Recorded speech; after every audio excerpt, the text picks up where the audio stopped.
তাদের ছাদ বাগানে অনায়াসে স্থান দিতে পারেন। যারা গাছ করতে পারেন না, যে গাছ করতে গেলে মারা যায়, অসুবিধা হয়, তারাও কিন্তু এই গাছটা করে মারতে পারবেন। এই গাছ ন্যাচারালি হঠাৎ নষ্ট হয় না। তো সেই জন্য এই গাছটা আপনাদের প্রত্যেকের বাগানে করতে পারেন। আর এর জন্য আহামরি কিছু খরচ করতে হবে না।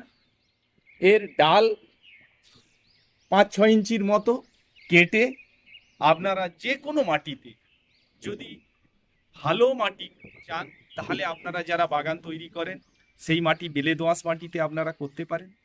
আর যদি না হয়, আপনাদের কাছে যে কোনো যদি মাটি থাকে সেই মাটিতে একটা মানে কি বলা যায় ফ্ল্যাট টবে, আর যদি নাও পান অমনি যে কোনো টবে আপনারা লাগিয়ে দিন। দেওয়ার পর দেখবেন এ আপনাকে যতদিন বেঁচে থাকবে আনন্দ দিতে থাকবে। আর এর মধ্যে রোগবালাই নেই বললেই চলে। সাধারণত আমি তো দেখতে পাই না কোনো পোকামাকড় বা হঠাৎ করে নষ্ট হয়ে গেছে। এ ঘাসের মতো প্রচুর পরিমাণে হয়ে যায়, এত বেশি হয়ে যায় এটাকে কেটে ফেলে দিতে হয়।